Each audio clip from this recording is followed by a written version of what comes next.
Welcome everyone to NCEA's Rigor Relevance Framework, the Bridge for Catholic School Community and the Common Core State Standards Part 3 webinar.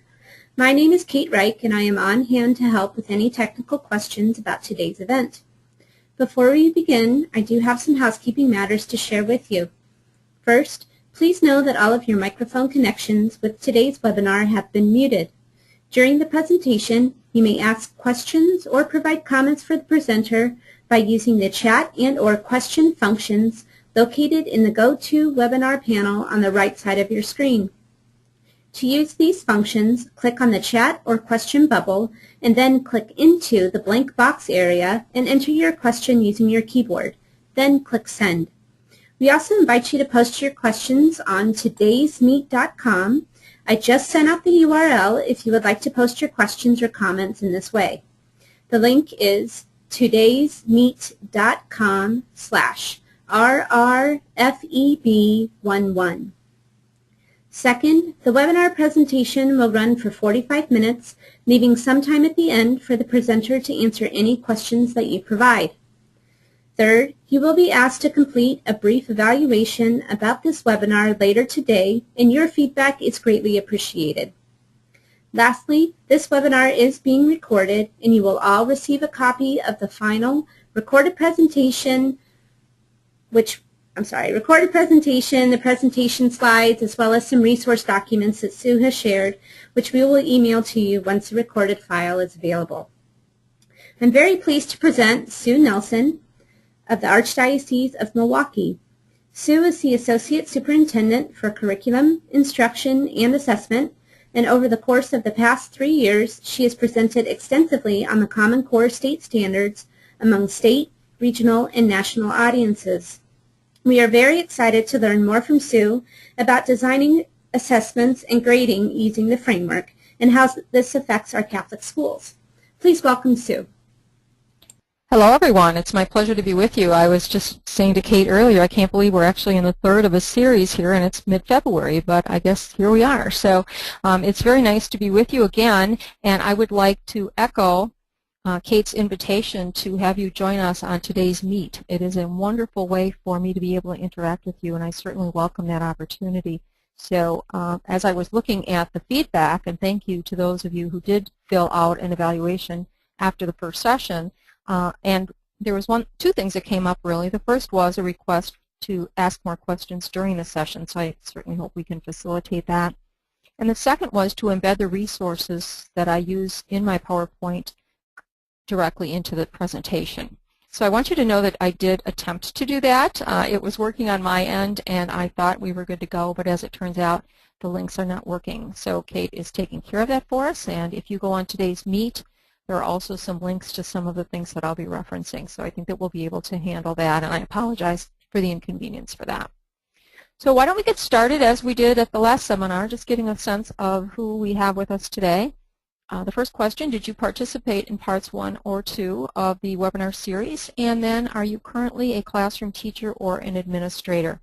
This will give me a good sense of who we're sharing our information with this evening. So while you're doing that, let's just take a look at where we will be going today. If you've been with us for the series, you know that in part 1 we really were just looking at the rigor and relevance framework in its broadest sense to help us to refine, look at current practice. Then in part 2 we went very specifically into looking at instructional strategies, effective instruction to raise rigor and relevance and to foster student engagement. And today we're going to be taking a look at specifically assessments designed to match rigorous and relevant instruction. So I'd like to begin, just kind of set the stage for our conversation with a brief story from the prologue to Matthew Kelly's book, The 4 Signs of a Dynamic Catholic. A businessman was in the process of writing a very important speech for his employees to acknowledge the value of each person as they worked through some hard times.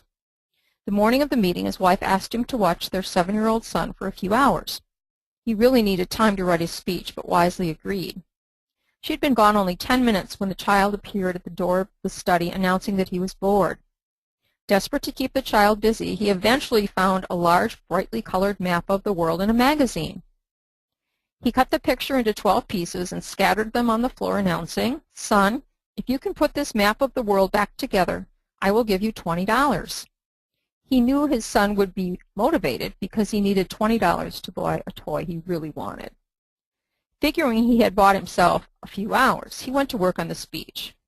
5 minutes later, the boy appeared at the study door holding the completed map of the world. His amazed father asked how he did it so fast. The child replied, "I had no idea what the world looked like, but I noticed on the back there was a picture of a man. I know what a man looks like, so I figured if I got the man right, I would get the world right." The story will obviously lead to very rich conversation among people who read Matthew Kelly's book, and you can look at this on a number of levels. But what does this have to do with assessment? The boy completed the test he was asked to do without having the knowledge of what the world looked like. If we were to use this as a summative assessment in Quadrant A and give traditional feedback like A+, 100, great job, excellent, in other words, assess for learning, we would be assuming an understanding that wasn't there. Instead, we need to assess for learning. And this is a critical shift if we're going to properly assess rigorous and relevant instruction. We need to put as much emphasis on formative assessment as we do on summative assessment. So with that, our results show us that 86% of you have been with us for a previous session. Wow, and 95% of you are classrooms administrators. So great, let's just get started. If you've been with us, you have seen this graphic many times before, but let's just take a look at Quadrant A acquisition from an assessment perspective. In Quadrant A, students gather and store bits of knowledge and information with the expectation that they'll remember and understand this acquired knowledge. There's an assumption of one right answer, and students are moved toward that answer in a very linear way. While by definition, assessment in Quadrant A will be more teacher-directed, there are ways to bring rigor to the acquisition of basic content knowledge. In Quadrant B, students use their knowledge to solve problems, design solutions, and complete work. We introduce ambiguity and help students manage that ambiguity. At the highest level, students can apply their knowledge to unpredictable situations. So assessment in Quadrant B will look very different than a traditional end of chapter or unit test, since we are in many ways giving students more control over how they demonstrate mastery of content knowledge. Sue, hi, this is Yes. Kate. I'm sorry, we're not seeing your presentation. If you You're can not? look around there you go. Thank you much. Sorry about that. No worries. Thank you. Okay, let's see. Let's just back it up away here. I apologize for that.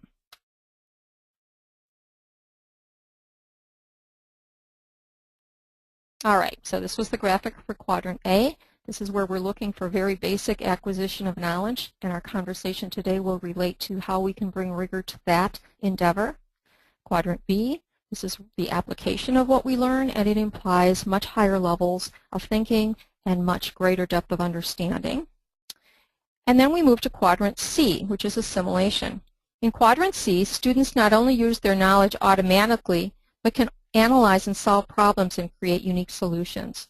We ask students to grapple with material in multiple ways that increase in cognitive demand, so assessments are going to require higher order thinking. And finally, in Quadrant D, students can think in complex ways and apply knowledge and skills, even if they're confronted with unpredictable situations. It is here that high-stakes assessments really come into play. So we're going to proceed with our conversation on assessment much in the same way that we did instruction, by looking at the very big picture outcomes and then narrowing down to the day-to-day classroom applications. So if we take a look at assessment from a K-12 perspective, we start to look at things like the ACT, the SAT, or the ACRE tests. These are instruments that really span the entire educational experience of the child K through 12, or K-10, depending on when the assessment is taken. The content and the definition of success are not determined locally. It's expected that high school students who want to enter college will have a score that is determined to predict readiness to handle the demands of college-level work. Technical schools, the military, and many other careers that don't require a college degree also assess a worker's qualifications, and the demands have become increasingly more complex. I firmly believe that the reason that the Common Core controversy has been mainly directed towards elementary schools is because once students are in high school and their parents understand that the ACT, the SAT, those assessments are going to directly impact their child's future. So their perspective is quite different. They know that college and career will not isolate them from the public sector, but expect them to possess the same skills. So we know the ACT will be more academically rigorous, and the skills identified in the Common Core standards are going to be instrumental in that test content. So as Catholic educators, this is not something that we can ignore. Then we take a look at assessment. It's still summative, but it's annual. So we move to the IO assessments, which continue to be the most frequently used standardized tests in Catholic schools. And if you have moved to the 2011 norm version of IO assessments, you know that attention is being given to making the test more Common Core aligned. The subtest categories align with the Common Core. And with the new normings, it is a fact, we experienced this in the Archdiocese of Milwaukee, when we moved to the 2011 norm test, we did experience a drop in scores, especially in math. It was not dramatic, but we definitely saw a change in scores. The test slated to begin in the spring of 2014, either written by Smarter Balanced or Park, continued to generate great debate because of the expected dramatic drop in the number of students who are going to be advanced or proficient. And this is, I believe, where politics has really entered the picture.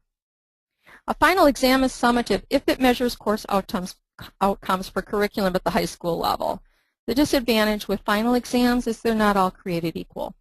So they can serve that purpose, but not necessarily. If we're going to be talking about assessment with rigor and relevance, we need to look at the types of questions our students will be exposed to. Perhaps not with the Smarter Balanced or Park tests, but definitely when they get to the ACT type of test, that type of challenge, they're going to be facing this. And if we're not assessing with rigor in our classrooms, there's no way that they're going to be prepared to handle it. So let's just take a look at this practice question. This is a practice question from the Smarter Balanced test, and it is an intermediate question. So if we take a look at it, we've got 5 swimmers competing in a 50-meter race, and the finish time for each swimmer is shown. And just so you know, when the students are taking this, these swimmers actually swim across the screen. Now, if we think about what the question for this example would be on a test that is less rigorous, it would be something like this. Who won the race? Take a look at the question that is asked here. Explain how the results of the race would change if the race used a clock rounded to the nearest tenth. This is significantly harder than the other question that I stated, and this requires a good conceptual understanding of rounding. It requires an ability to explain an answer. So there is no way that we can take a look at a question like this and continue to teach where our assessment is a question at the end of a chapter. I didn't want to restate and have you read a passage. There's no need to do that. But I went on Smarter Balanced and I looked for a grade 6 reading test, a reading passage. And I just looked at what the questions, what kinds of questions were they asking for the example. And it looks something like this. Describe the character's personality using information from the text. Click on the sentence from the text that best supports this statement. Select 3 sentences that should be included in a summary of key ideas in the text. This is 6th grade, and this is really just kind of setting the groundwork for what they're going to see at the complexity they're going to see on the ACT. So I think looking at this, you can appreciate why we can't afford to ignore the need for higher levels of rigor and relevance in our schools, regardless of which assessments we administer, because eventually all of our students will be confronting this type of challenge.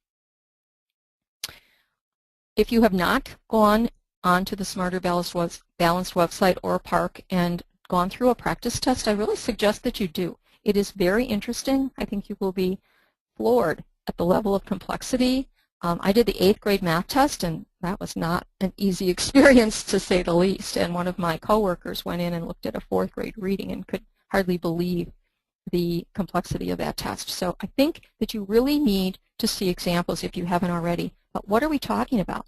How are test questions, how is assessment on a day-to-day basis going to need to change in order for us to meet these demands? And I'm just looking at our today's meet, and we have a comment that the military has been testing students for a long time to determine a person's readiness to serve. So we know that this is not just about college readiness. And someone else shared that businesses give basic skill assessments to make sure potential employees have the necessary skills. So we're not going to escape the demands of a career in college. All right, let's take a look at formative assessment. Now, what makes these tools formative? They are administered throughout the year, and their intent is to move students academically to a final destination of proficiency. Many schools have adopted MAP testing, and that, as I said, is administered 3 times a year, up to 3 times a year. And the intent of that is that these formative results are going to be used to differentiate instruction to target support for all students. That being said, I read an article recently that was a little disconcerting because they said that the number of teachers who use MAP testing, who actually take those results, and those results impact what they do in the classroom, is 40%. So it's one of those situations where as you make decisions, you may have information, but that information doesn't translate to student learning automatically. It's a lot of work to make that happen.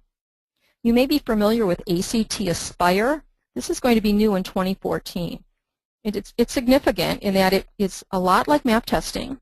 It's available for grades 3 through 10, and it actually replaces the Explore and Plan tests that high schools commonly use. And it really serves a different purpose. So if you have conversations with high school counselors, they're not at all pleased that they're losing those tools. This is a very, very different approach, and high schools really have not had this type of assessment commonly used, and the teachers are not that familiar with it. One thing that I find interesting is because they're so alike that it seems like a very smart business decision on the part of ACT, because I think the competition with MAP is definitely going to be there. Semester exams, well, those are formative, but it really depends on how they're used. If they're used to grade at the semester and then that content is completed and that information doesn't transfer, then it really wouldn't be considered formative for the whole year, but it certainly is something that is graded and is used to determine student proficiency in a formative way, hopefully. And finally, let's look at an example that we used last time, and that was the music. I shared the story of my granddaughter learning to play an instrument, and in a content area, in a specialty area, oftentimes, especially in Catholic schools, you will have student contact in subjects like music, phy ed, art, and you have minimal contact with students. So your whole world of working with students is a little bit different. And music is an example of how it is very heavily focused on formative assessment, not necessarily for a day or a week or a month, but potentially from year to year. And eventually we move into these higher order assessments. But just by virtue of student contact time and just by virtue of the developmental nature of playing an instrument, this is going to look different from a formative summative standpoint than a lot of other content areas. Rigor and relevance really demands increased attention to formative assessment and summative assessments that require deep conceptual understanding and authentic application of knowledge. So if we think about these, they vary in purpose. Formative assessment will monitor and guide, whereas summative will judge success. Timing, formative occurs during a process, summative occurs at the end of a process. Types, formative looks like informal observations, homework, quizzes, teacher questions, worksheets, whereas summative looks like formal observation, tests, project, term papers, or exhibitions. And their uses vary.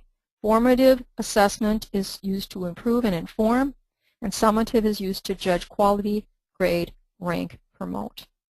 So before we move any farther along in this conversation, I think we need to reinforce that assessment of all types, formative or summative, has to embed Catholic values, beliefs, and teaching as they authentically relate to the subject matter. That's a key phrase, as they authentically relate to the subject matter. If you try to impose some type of Catholic content when it doesn't make sense, when it's not real, it looks artificial, it feels artificial, and the students will look at it that way as well. So it's just not really sound. We have opportunities every day, numerous opportunities, to make sure that we're embedding Catholic values and beliefs authentically. We also need to make sure that these components of our Catholic identity are written into our curriculum and that they are very apparent in the delivery of instruction, because in the end that's what separates us from the public sector. If we want to move students into quadrant D, there are two factors we need to consider in the feedback we give, regardless of whether that feedback is formative or summative. First, there's a cognitive factor. Feedback without specificity leads to comments like, I don't get it. You've heard that often, I don't get it. And you say, what don't you get? And the reality is they don't know what they don't get. They don't know the questions to ask. They have no idea where in the process things broke down for them. So they cognitively need your assistance in trying to figure out what is going on here. Because unless they can start to independently evaluate their learning, they're not going to really be too good at that skill as they get older. The motivational factor is clear. You know, the goal here is for us to motivate, not to enable. So if we give students a correct answer, that enables. If we guide them through an error analysis to discover their own mistake, that motivates. Both of these factors are from the work of Susan Brookhart. I'm not sure if you're familiar with her, and I do have a resource list that you're going to be receiving, and 2 books of Susan Brookhart are listed there because she writes really teacher-friendly, user-friendly materials that I think you would find very valuable. So the bottom line is, these are non-examples of appropriate feedback. Unfortunately, we see a lot of this in classrooms today. I think that time and culture have kept us mired in practices that research and common sense tell us are not informative or motivating to learners.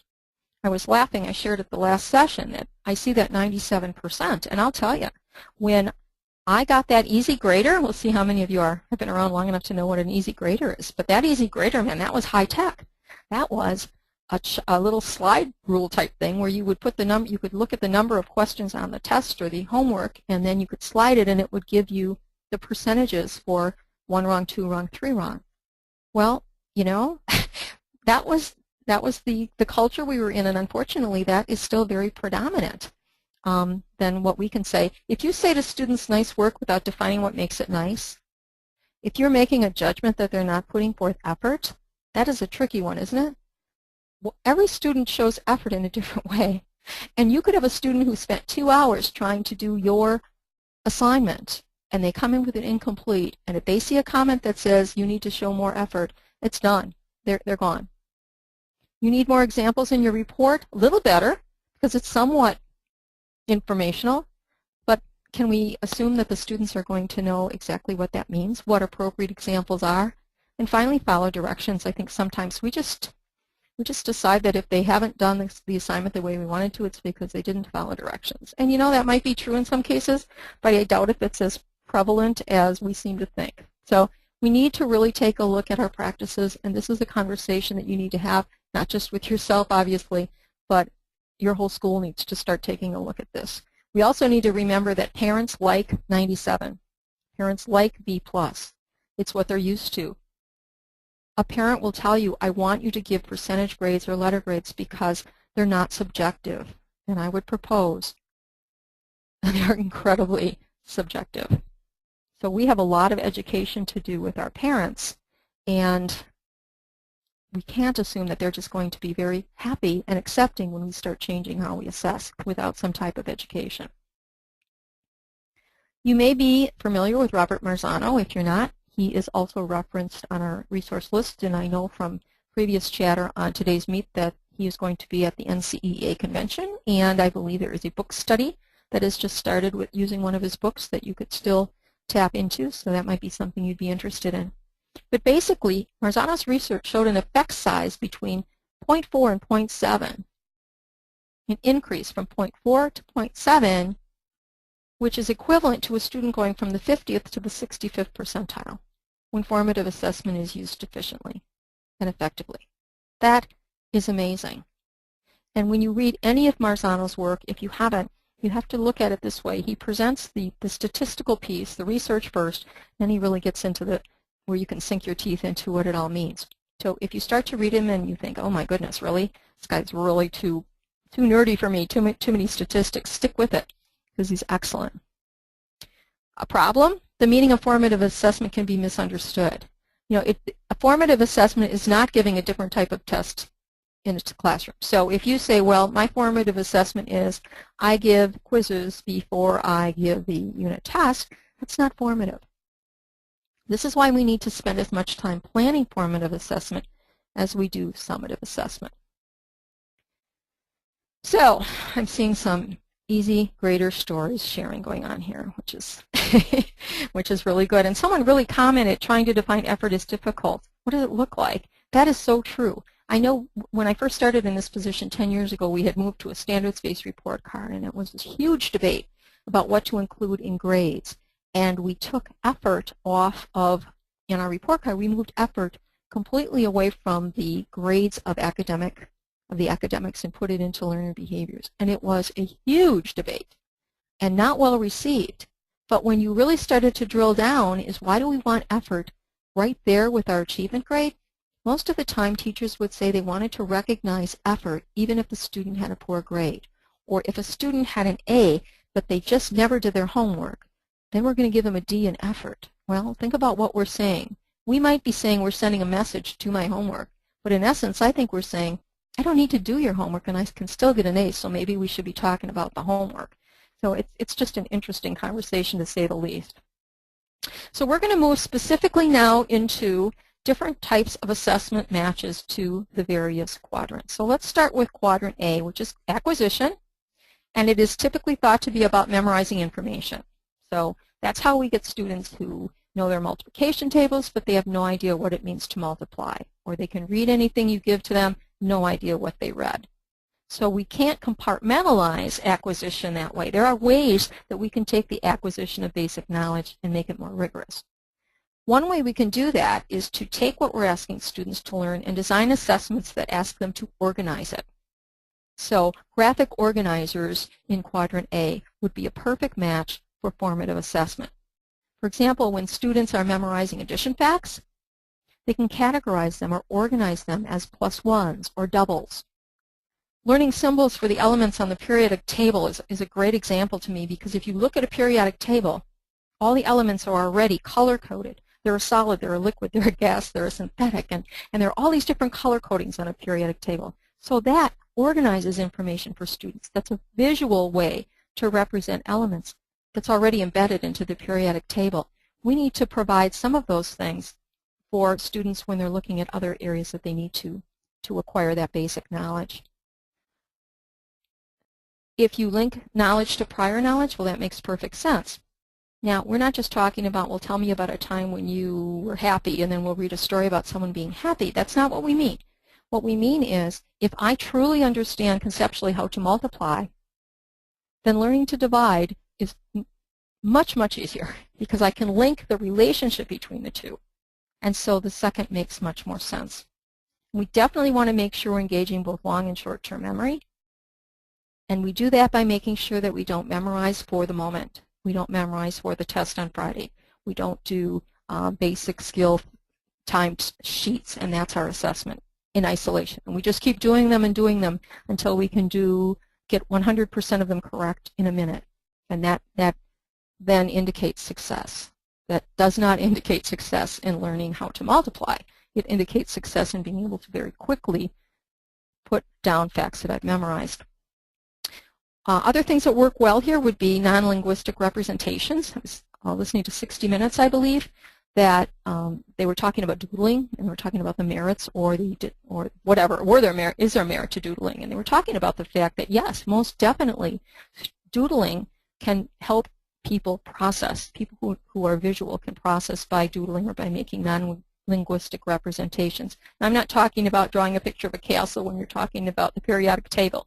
But if you think about it, if you're introducing key vocabulary terms and you just need students to be able to state their definition, if you would pair that in a graphic organizer with a non-linguistic representation, just think about the power of that.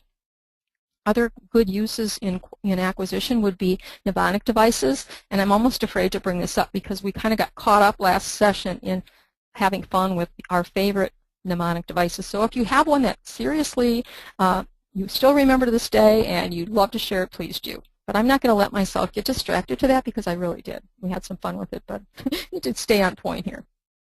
Memory strategies that they create on their own definitely will help them own the knowledge. And finally, summarizing. That's a very effective way to process new information and help put it into our own words, process it so it goes into our long-term memory.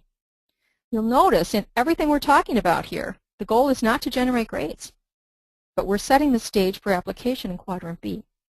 That's what makes it formative. If we look back to the example that we used in the Part 2, we did an example of taking a unit on nutrition, and we just kind of worked it through, moving into higher levels of rigor and relevance. So let's just revisit that and look at what we put in acquisition.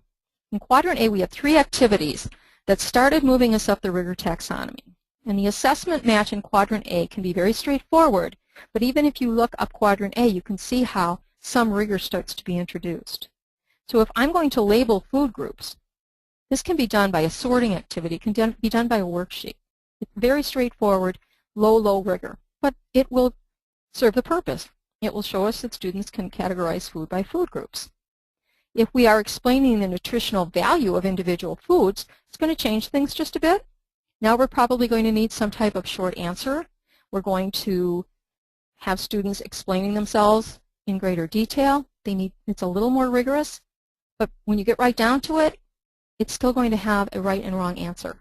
It's nutritional or it's not. If we talk about making a menu for a day with 3 meals and a snack, now we're starting to introduce a little creativity, but the parameters are still set. Meals are nutritious. They meet certain criteria.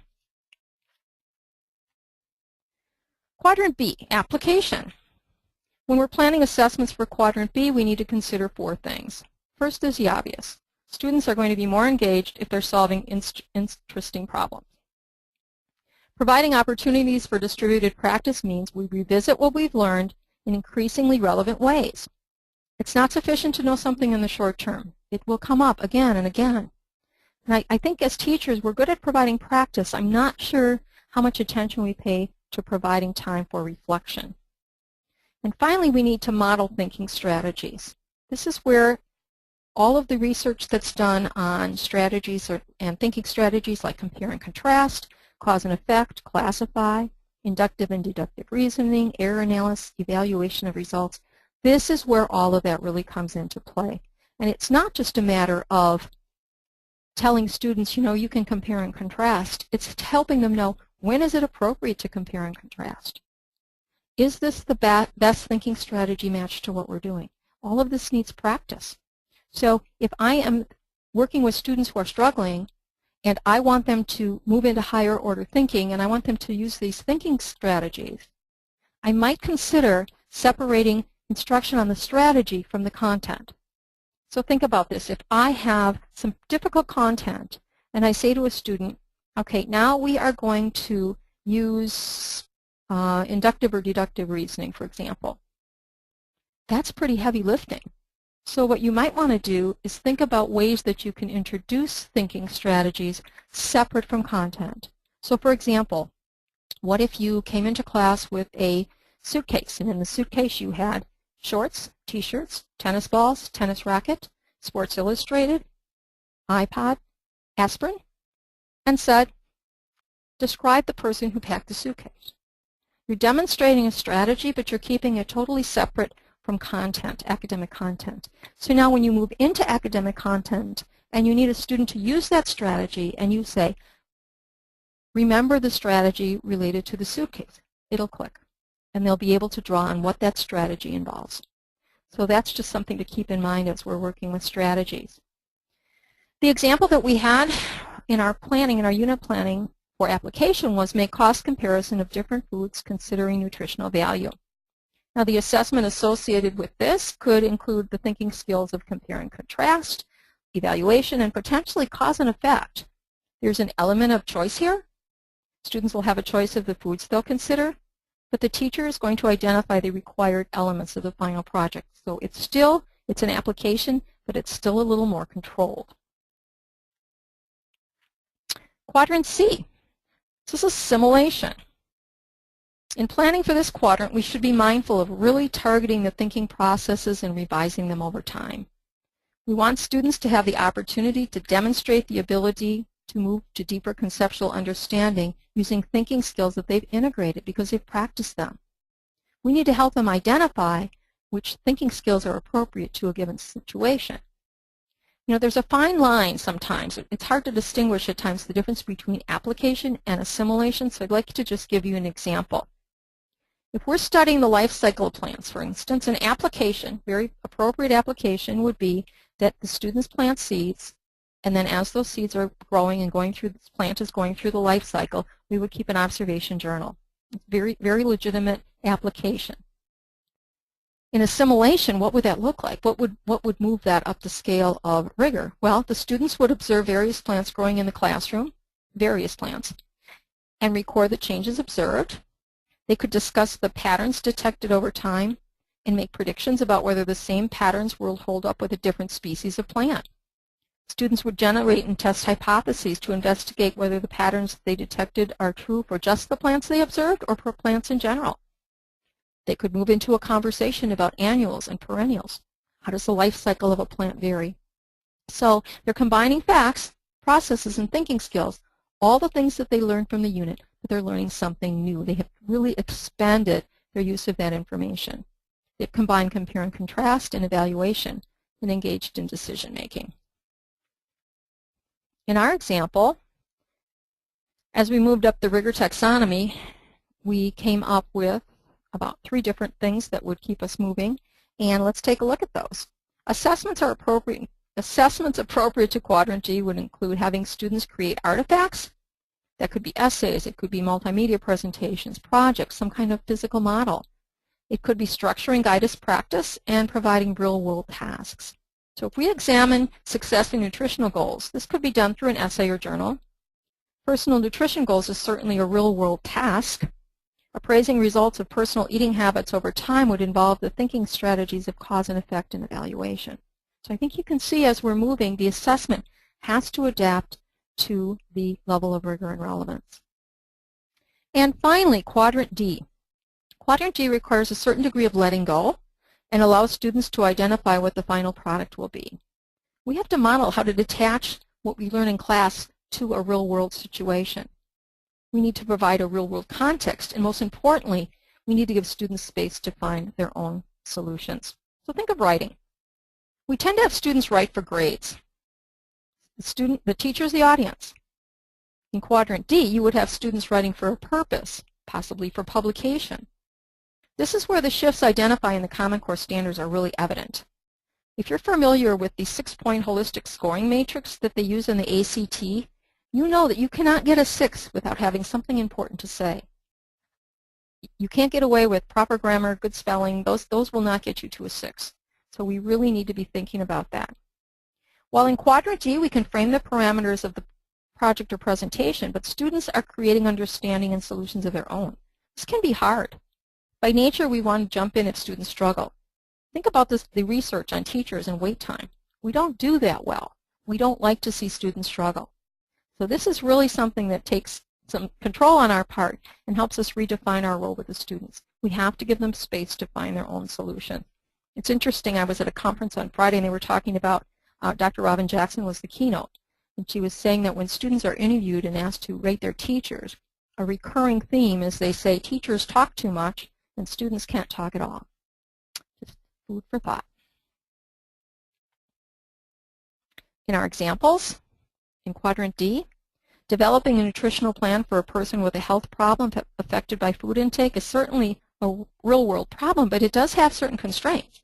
Certain health issues have very definite parameters about food and what a person can eat. So it's still very real-world, it's still very challenging, it still has some controls with it, but that's a good thing for students to experience.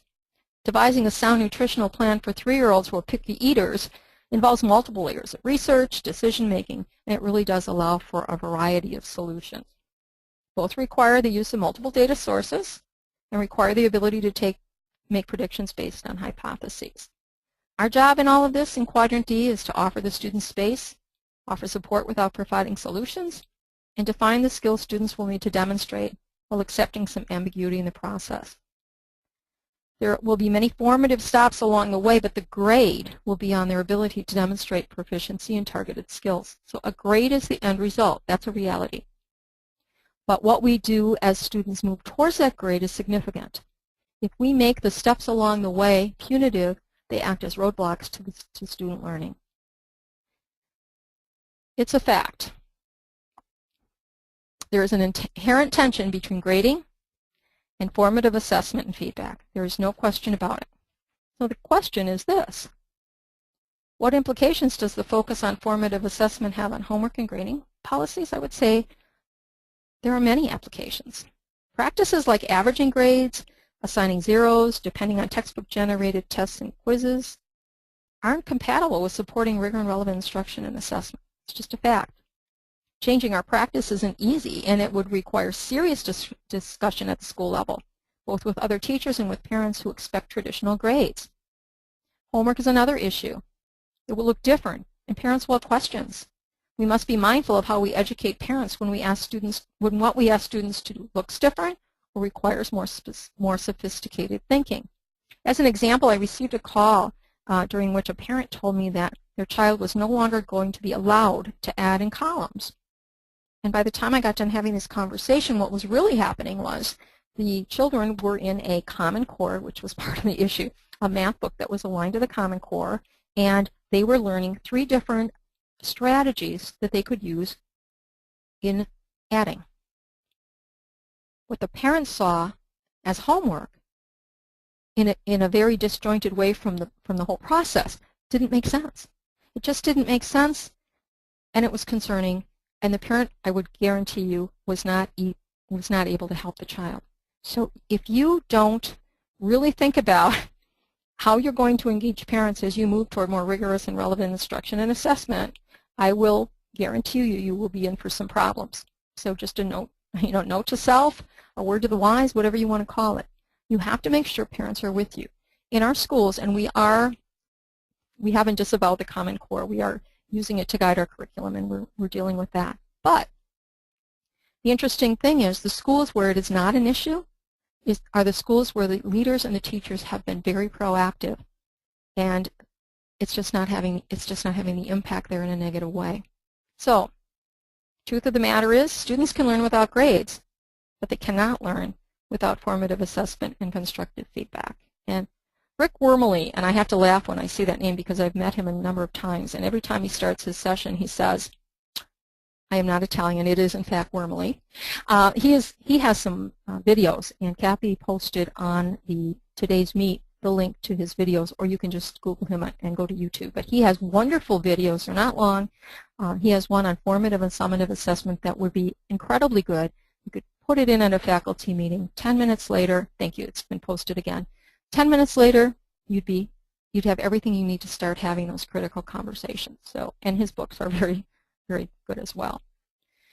So, with all of this being said, if we move in this direction, some things are going to have to change. There's going to have to be a paradigm shift for students because they're going to be wrestling with the changing role of the emphasis on them as learner and controlling their learner. They're not going to embrace that role unless homework and practice are in fact formative.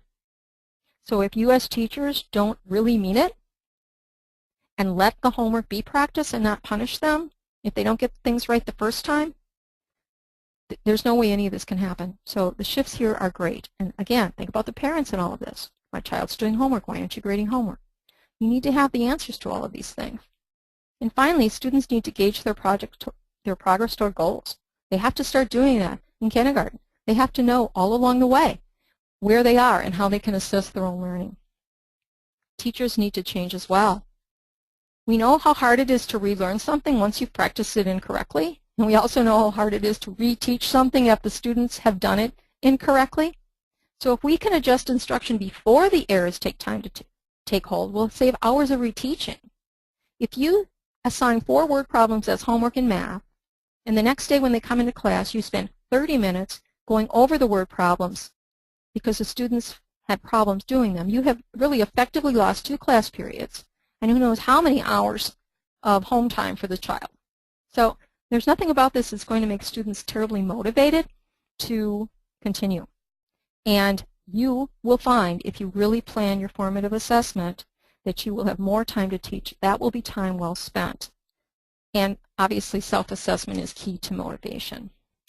I'm seeing a lot of good conversation on today's meet, so I'm just going to wrap up a couple of resources that I have for you, and we're going to take some time to talk together about what's going on today's meet.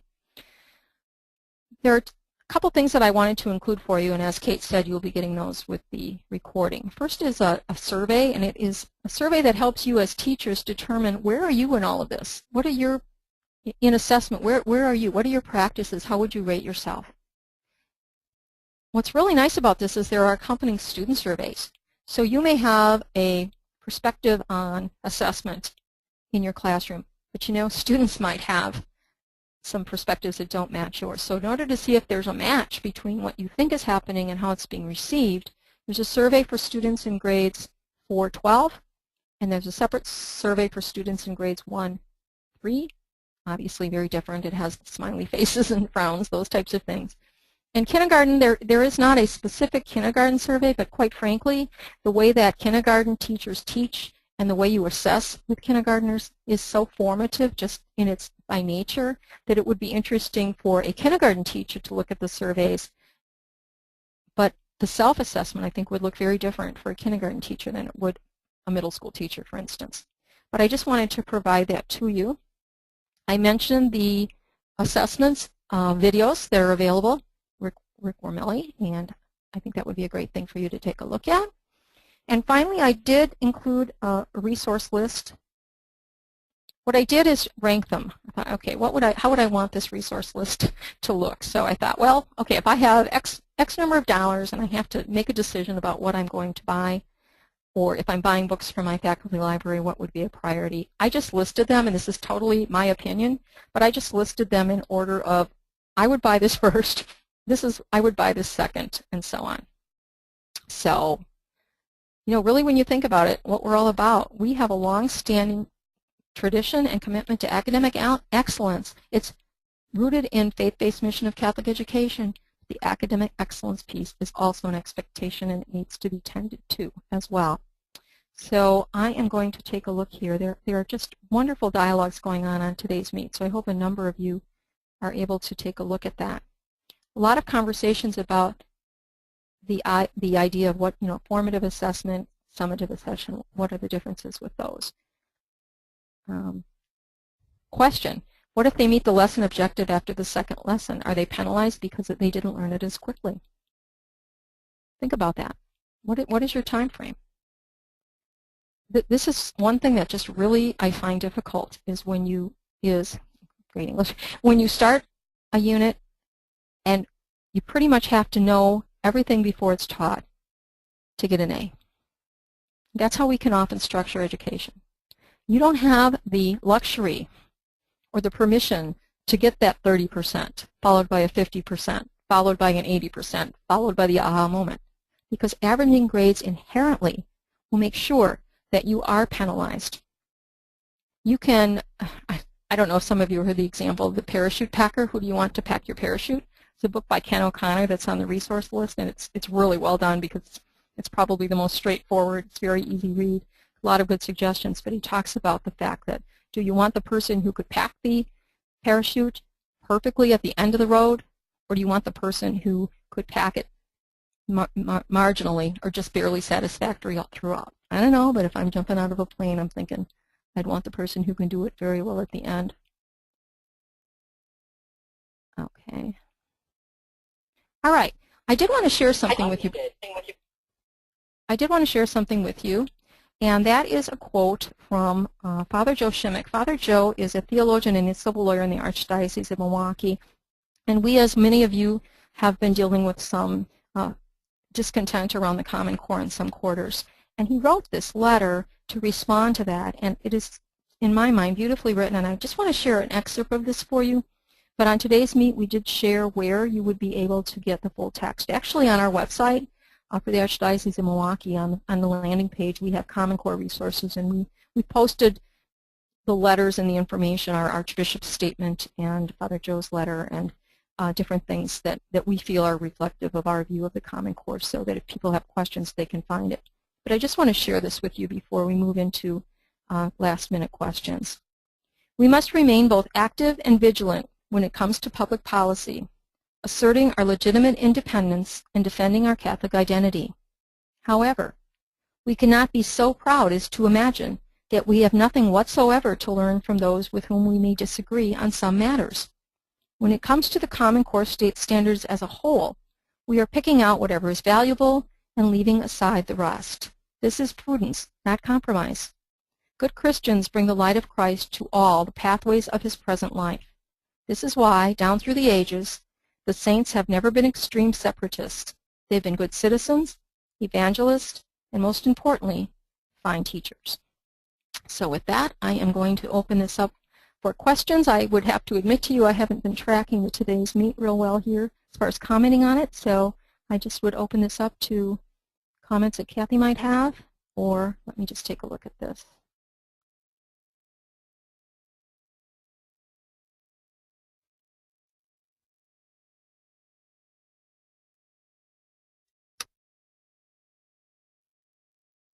Hi there.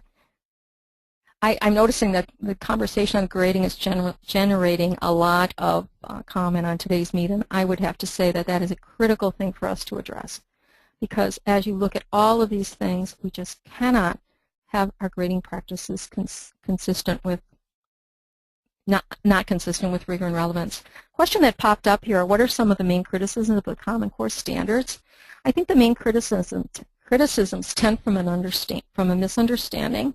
One of the things I would say is, if people, and because a lot of the critics are grandparents or their parishioners or they're homeschooling, and I only say that because they're not really engaged in our schools, because our good administrators who really have a handle on this, if someone asks about it, will say, come in and see what we're teaching. That's it. And once people come in and see what's going on, their fears go away. But it is probably a fear that the government in somehow is taking over our Catholic schools and mandating our curriculum. And I would find that to be incorrect, in that the general public really doesn't know the difference, the distinction between a standard and a curriculum. And no matter how many times you say it, the bottom line is the Common Core standards identify what students need to be able to do. So as Catholic schools, we look at that and we say, do we believe that students should be able to find evidence from text? Do we believe that students should be able to process and read informational texts on grade level? I'd say yes, we do. So if the answer is yes, then we write a curriculum defining the skills that they need to make that happen. We determine what materials will be used in our Catholic schools to make that happen, and we make sure that the Catholic identity component of anything we do is present. So contrary to a concern of lack of control, I would say that this is no different than the state standards, whatever state you're in. When your state published standards, you looked at them, you made sure your students would be able to meet them, and you wrote the curriculum for your school the way that you need to write it for your population. So nothing is different.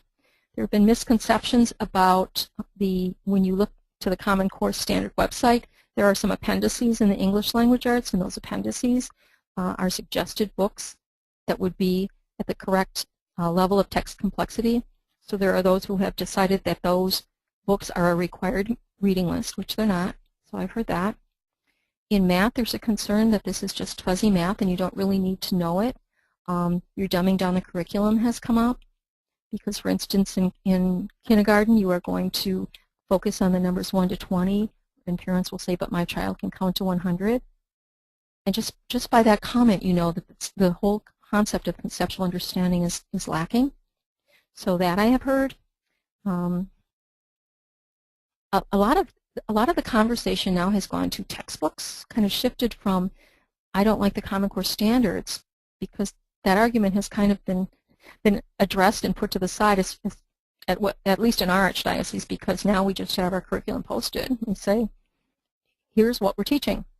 So you look at it. If you find something objectionable, let us know. We'll talk about it. Well, that's not, they can't. I mean, in essence, they can't. So now in our area, and I know this is happening nationally, now we're just taking a look at books and saying, okay, it's the textbooks. That's how the government's going to take over education.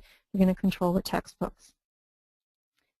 answer to that, you know, we have had to review textbooks as long as there have been textbooks. There's not going to be a textbook that you can purchase, probably backing up to about 2010, that doesn't say aligned to the Common Core. It's going to be all over the cover. It's just going to be there. So to say that we're not going to have anything to do with the Common Core state standards is an interesting message, because you actually might be saying to someone, that means we're not buying textbooks for a really long time. I think you'd have to go back to about 2007. And if you want to start putting your resources into buying textbooks that are that old, that's a problem. So that's probably the main things that I've heard. But as I say, the dialogue really shifts. And right now it seems to be textbook focused. All right, let's see. Questions here.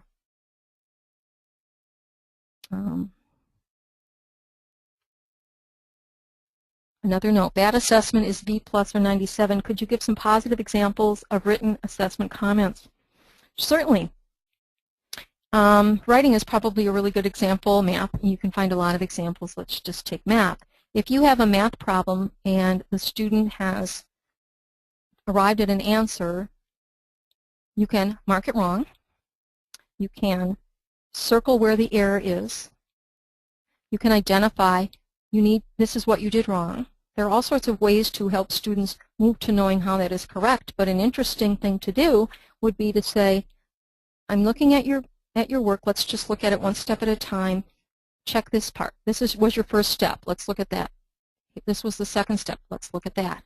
Those types of things would have students clearly identifying. A comment that says, I noticed that you have developed the character, but as I read, I don't feel that I know them. Are there are there ways that you could give me more information so that I can truly visualize the character? When you're an English teacher and, you know, the old paradigms, I'm going to take your essay and I'm just going to take care of it and I'm going to circle everything and tell you it's a spelling error. I might even write the word spelled correctly. All of those things, you are really enabling the student to let you do all the work. Whereas if you just had some type of code, I've seen this done, where at the beginning of each sentence, this teacher can put a dot, and the dot means there is one issue in the sentence, you need to look at it again. It's pretty powerful, because the student doesn't know what that might be, but they know there's an error, and that really makes them start to think. So you want to enable, allow them to come up with the answers as to what is wrong. And I will say that there are some books. There's a book on feedback by Janie Pollack. It's on my list. There are other resources that talk very specifically on what appropriate feedback would be and examples of feedback. Is there a resource available for integrating the Catholic identity into the Common Core State Standards K-12? I certainly think that the Common Core Writing Project that the NCEA is doing would certainly be helpful with that. Kathy would certainly probably know specifics on that much better than I would. Again, webinar and grading, I would agree.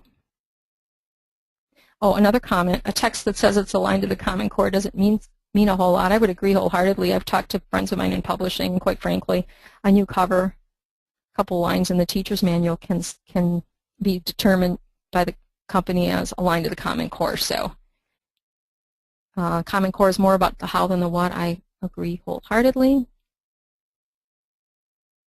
Suggestion from Jamie, having students write papers and submit on Google Docs and give feedback. Should I do more? Jamie, that is an awesome idea. I can tell you that I knew of a teacher who had more than one student in the group. So, for example, students would write in pairs as partners, and then the teacher would be part of their group, and the teacher and the peers would be giving feedback simultaneously, so it just added a little component to it. Okay. All right, and much more on grading, but I can see from the clock that we are definitely at the end of the road here. So I would like to thank you very much for your kind attention, and it's been a pleasure working with you, many of you through 3 webinars. And I hope that as you start giving us your input on things that you feel would be valuable moving forward, grading seems to be coming to the top. Your input is very, very welcome. So thank you so much, and have a wonderful day. And I think Kathy wanted to say a few words. Unmuted. Yes, I want to thank Sue for doing these 3 wonderful webinars and all of the participants. I really appreciate that today's meet. Sue set this one up. I hope she set up for at least a month or a year to last so that we can go back to it. But we at NCEA want to constantly work harder to meet your needs. You guys have given me lots of ideas for things that we can do, and I urge you to join us for our book study on Marzano's Classroom Instruction and Networks. You can go to edmodo.com and sign up for that. And Sue, thank you again. You just did an excellent job. And thank you, Kate, because you always do excellent work for us, too, and we appreciate it very much. Thank you guys for being in Catholic education. You're doing the work, and you're doing it well. Thank you. And that concludes this evening's Rigor Relevance Framework, the Bridge for Catholic School Community and the Common Core State Standards Part 3 webinar. We will be sending you an email in the next day or two with instructions on accessing the recorded webinar file, as well as the presentation slides and the resource documents that Sue referred to. We appreciate your time and invite you to visit our website at ncea.org to view the schedule of future webinar events. Have a great evening.